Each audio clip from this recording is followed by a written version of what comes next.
Here we are going live. Are we ready, Mr. Halligan? So welcome, whoever watches this video.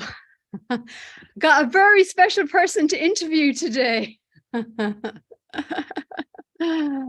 His name is Steve Halligan. Hubby, hubby, hubby. Woo, woo, woo. Here we are going live. Hang on, that's my YouTube. Are we ready, Mr. Halligan? So welcome. I'll just turn it down on YouTube. Live stream into YouTube so I can share it later on, make it nice and easy. Okay, Mr. Stephen Halligan, where would we start with the intro? Endurance, ultra endurance athlete, coming up to Tour Divide, third time. Came in fourth place, 2017, 2019, epic rides. And now you're ready to set off tomorrow for another epic ride. Take it away. What's the last few days been like for you since you left New Zealand and arrived in Canada? Pretty shit. Tell us more. Tell us all about it. A roller coaster. It's been a roller coaster. Today was the, oh, well, it's a long story. Yeah, so, I got to Canada on the 1st of June, like over a week ago. Flew into Calgary after a 30-hour flight and transfers and whatever to get to here. Then I stayed one night in Calgary and then I got a bus to Jasper, where I stayed 2 nights. And then that was last Sunday. I cycled all the way to Hanmer, which was 300 odd kilometers. And then I got severe tonsillitis. My throat was on fire, like there was blades in there. And that really knocked the stuffing out of me for a few days. And today is kind of the first day I've felt normal. Help that when you said stuffing. To the vegan. Yeah. Hang on. Are you one interlude question? Are you missing your chickens? Have you been thinking about your chickens while you've been away?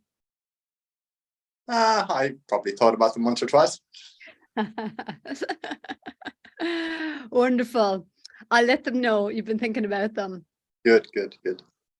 So just to recap, in case anybody doesn't know why you're there and what you're doing, can you just give a little bit of history to what the Tour Divide is and what this race is and what you've been so focused on and so, excited about, committed to, lining yourself up in every way, physically, mentally, emotionally, energetically, to participate in this race, not 100% knowing if you'd actually get there. So yeah, tell us a little bit more. What is it about this race? What is this race for somebody who has no idea, never heard of the Tour Divide, ultra endurance? Right. Tour Divide is it a race or an event? Sorry, is it a race or an event? It is. So I can call it a race. Okay, cool. Yeah, cool. It's one of the oldest ultra distance bikepacking races around. And it covers one of the longest distances in the world. It's pretty iconic. A lot of people look to this one as the biggest in this line of sport, bikepacking. It covers a distance of 4,400 kilometers, starting in Banff, Alberta, Canada, and finishing at Antelope Wells on the border with Mexico in New Mexico. Goes through, we leave Alberta, go out through Canada into Montana. We go through Idaho, Wyoming, Colorado, and New Mexico. What else? Yeah, I've done it 2 times before. It's definitely an amazing route, very varied terrain, lots of amazing wildlife. It attracts the best of the best in this sport. I've had 2 pretty good runs. I've had some challenges as well. You need to win it, you need to have a really good run, as in like avoid mechanicals and injuries, etc.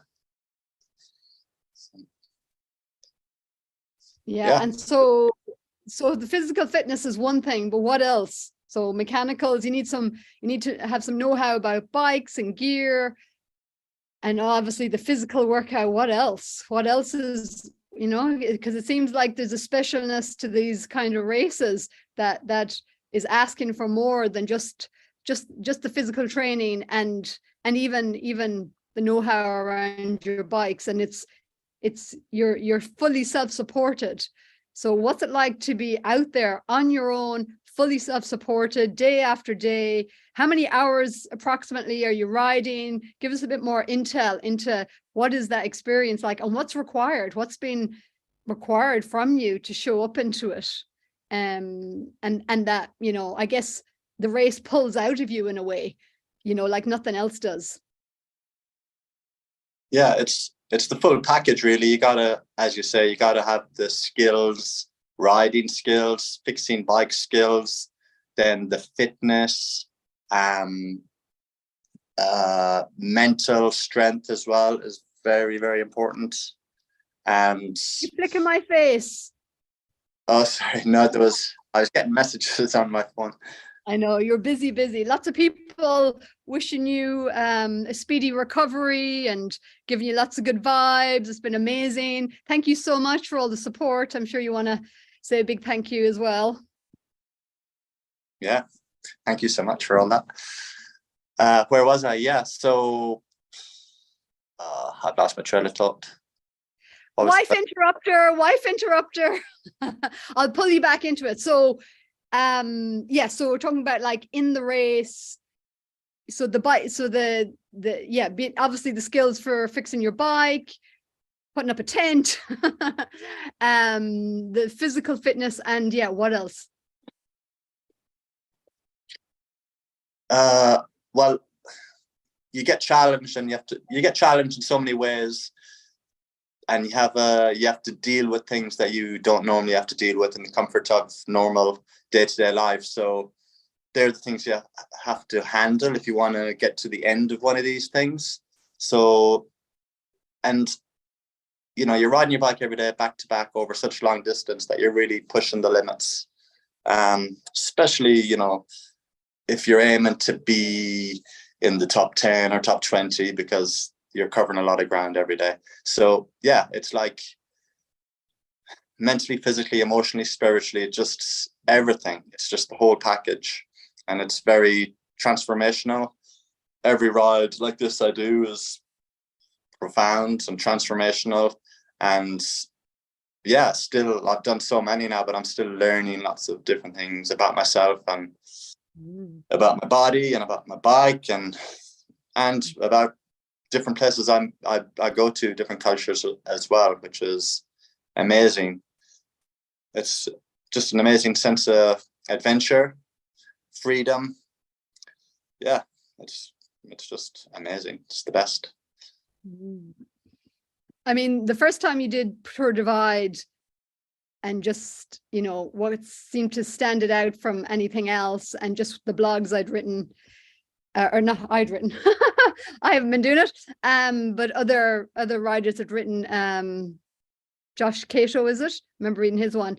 That to me, it seems like you're all on a modern day vision quest. Not that I know so much about vision quest, but it seems like a modern day vision quest where you have to dig deep into your heart and your body and your soul and your endurance, and discover some new things about yourself potentially out there that you wouldn't necessarily discover otherwise. But because of the level of endurance, the level of what's required to keep in the game, to keep participating, the level of commitment and determination and surrender, and enthusiasm and all of it. Yeah, it seems pretty, and the unknowns, that was the big thing, is like you're embracing unknowns. So there's a level of trust in your capability to show up in those unknowns. And that seems to be an attractor factor for you within these races compared to something that would be supported. So maybe talk a little bit to that. And one other thing, just in case nobody has a clue who we are, this is wife and husband, husband and wife team, Steve and Mary Jo, of Vibrant Living Retreat in Hanmer Springs. So just thought I'd throw that in there because I forgot to do that.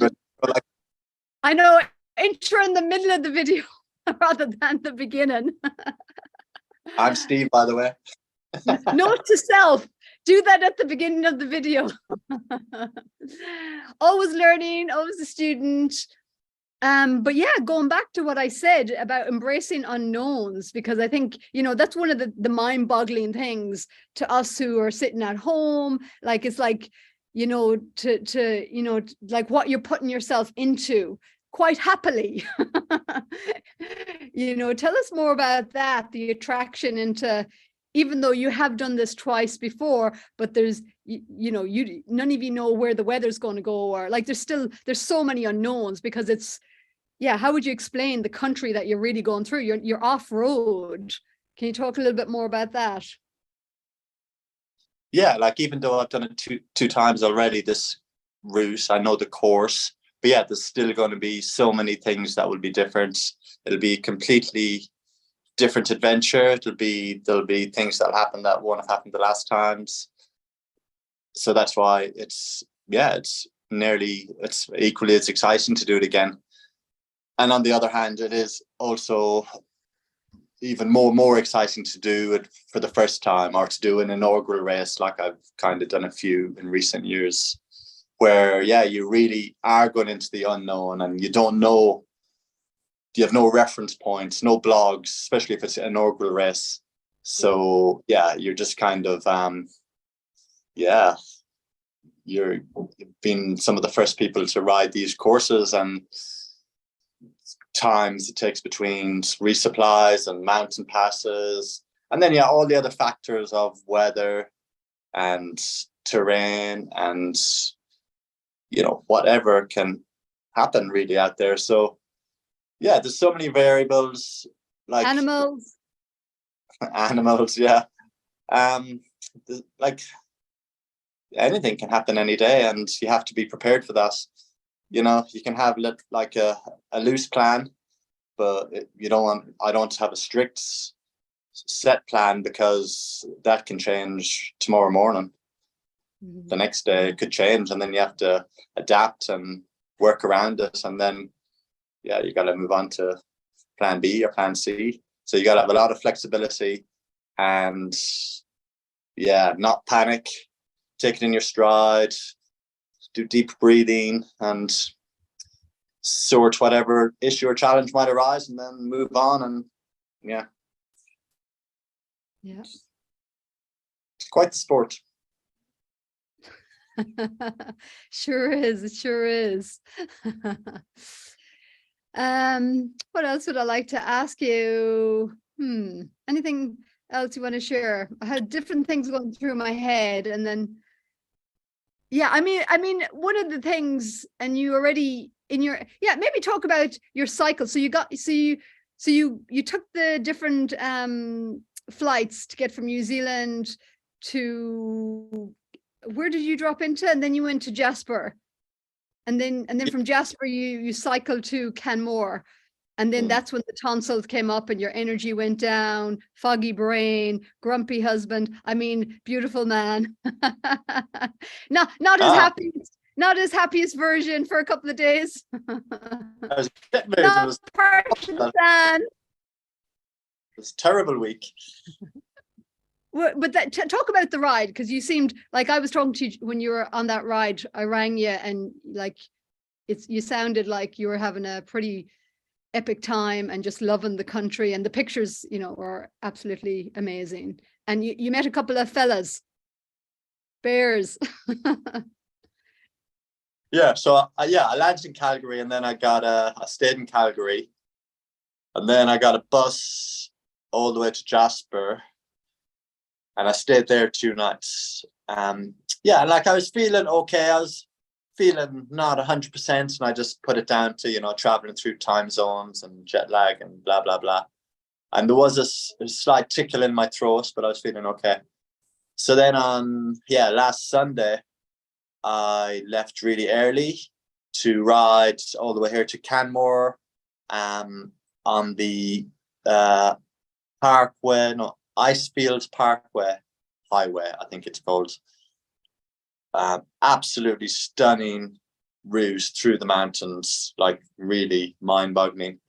Yeah, like the first few hours there was no cars, no traffic because I left so early, and then it got a bit busier because it is a real tourist drive, and there's a few places on the way where you can stop and, you know, get drinks and water and coffee and that, which I did.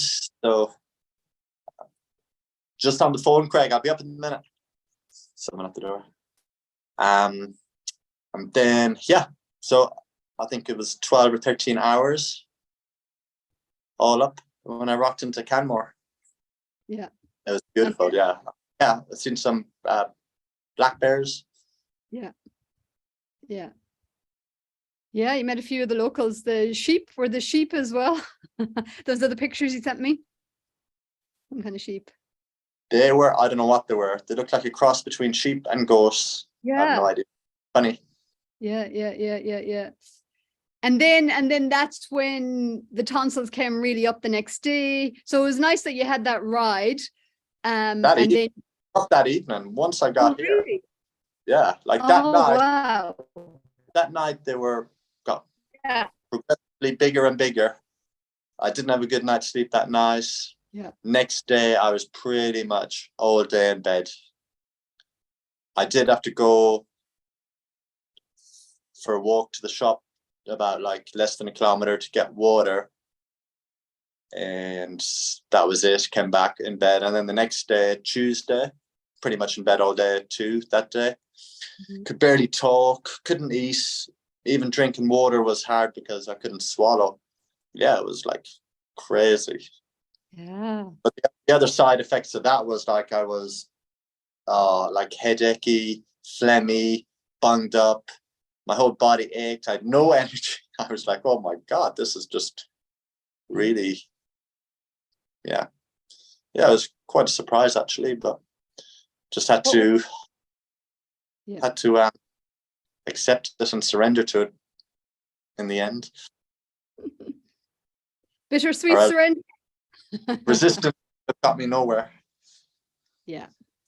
So yeah, so I kind of utilized the time as well for have some good conversations with you, listen to some good podcasts and stuff like that. Yeah, beautiful. So yeah, lots of people have been sending their support and good vibes, and which has been really, really lovely. Lots of lovely messages on your Instagram page and my Facebook page that I've been posting. So what do you want to say to all those people just who've been vibing and responding and kind of giving you, just giving you those good vibes to hope to see you on the help, to that you recover and are on the line. But of course it is what it is, and we all have to learn to go at to go at life to go at laughing with life. Or as I said when I wrote my little write-up about you, God laughs when we're making our plans, or when you're making your plans. So that's the sweet surrenders. Anything can happen. No matter how well planned we are. So that's where the surrender comes in, and the humbleness to, yourself being so incredibly, looking after your physique, and, you're all the ways that you've prepared, and yet nothing could prepare you for that as such, So I think it seems to be quite a humbling experience, would you say? Yeah, very humbling experience. Definitely, yeah. As you say, like after putting the last 3 or 4 months, almost completely solely dedicated to Tour Divide, and then to suddenly every day. No, I had some rest days. Oh yeah, had to. I had to fit in. Yeah, Only so joking. it You stuck to wasn't. your. You stuck to your coaching kind of plan that you were doing, you know, so you're pretty dedicated and disciplined and committed. I mean, it's incredible. It's so inspiring, but we have to, you know, we have to balance that with, as you said, flexibility, adaptability, you know, when to, you know, to surrender as well. Because, you know, the human level, like you can only do so much and then it's in life's hands kind of thing. Yeah. Yeah. Yeah. So yeah, like within the race, as I just said before, you know, you got to be adaptable and flexible to what may happen at any moment, at any time. So Yeah. even before the race. So how are you feeling? How are you feeling now? Sorry, I know there's a guy at the door, so I don't want to keep you too much longer. I know he's gone. I'll see him after, but I just need to plug in. I think my battery's going to go. Oh, okay, cool. Yeah, how are you generally feeling now? Because I mean, it's amazing. You seem so much better today than you were yesterday, and yesterday you seem so much better than the day before. You're probably at your worst maybe the day before. So it's incredible, like 48 hours just to see the improvement. It's like it's been quite a roller coaster, but you know, relatively it's been quite a quick one. You know, it's just spanned a few days. To think to a few days, was it 2 days ago you said to me, I am not Tour Divide body in this now moment. And now there's a countdown to, was it how many hours? 10 hours? Yeah, like that. Yeah, to when you're going to be on the line, right? Ready to head off. And how many riders again? Is it around 200? I think so. Yeah, and how many from New Zealand? 15? No, I heard there was 20 something. Yeah, 20 plus. 20, and you were meant to meet them. Yeah, you're a bit bummed that you didn't get a chance to meet them. Was it last night or the other night? Yeah, last night. Yeah. Haven't met anyone. I've been stuck in my room. You've been ultra resting. Ultra resting. Ultra resting. Yeah, like I feel better. I'm definitely not full tank going into Tour Divide, but yeah. I'm prepared to start, which is a lot more than 2 days ago when I was like, wow, how am I going to do this? You know, another couple of days to be good before starting, but it's tomorrow, so going for it. Yeah.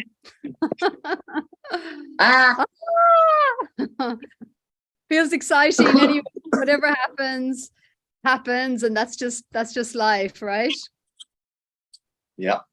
So anybody watching this video, whenever I release it, maybe tomorrow or the day after, once you get off that line, see how you go for 24 hours. If you're still in the game. Yeah, any message for those people who are following the dots and, you know, just, yeah, you know, really, yeah, just following you along and following the other riders, or just, yeah, anything you want to share? Yeah, firstly, thank you very much to everybody who has been sending messages of support and get well soon and heal quickly and all the positive energy messages. Thank you so much. Yeah, I hope you all enjoy the dot watching. I think it'll be a very good race and very competitive at the front end between the men and some very fast women as well, which is great to see. And yeah, I think it'll be good to follow everybody. And if you're following the Kiwis, you'll be able to pick them out with their flag beside their name, or when you tap into their name. So yeah. Will you have a New Zealand flag or an Irish flag on there? I think it's New Zealand because I just put in where I live. Yeah. Okay. We're living in New Zealand 15 years. I heard it took 20 before you became a local. Yeah. Nearly there. I think 1 year, 2017, I put in like where I live, and then but I said nationality Irish, and it got a bit confusing on the profile or something. So Yeah. Yeah. Keep it simple. Yeah. Cool. Yeah. Keep it simple. So it's on trackleaders.com. People can find it. Do you want to share any links? Yeah. Trackleaders.com. There'll be a heap of events on the homepage, and then you just find Tour Divide 2023, and you can track it all there. Cool. Awesome. Okay, babe. Excited? Loving ya? Vibing? Oh, maybe just a special, just an extra little thanks to Janice Clymer. She's from a local in Hanmer who was just supporting you with utilizing this technology, bioresonance, you know, just for her support as well with these frequencies to support your well-being, which is pretty cool. So thank you, Janice, for that. Really appreciate it. Yeah, she sent some emails today with your aura before she did some scan with your picture and the audio, and then she sent through another picture of another with your aura, and it looked a lot better. So let's see how you go. But yeah, open to all the support of well-being and good vibrations. Hell yeah. Hell yeah. Heaven yeah. Heaven yeah. Okay, take care, babe. Lots of love.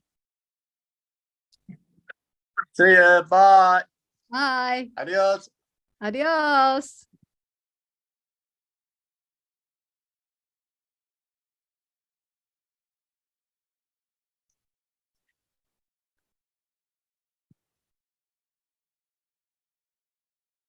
Have I stopped it?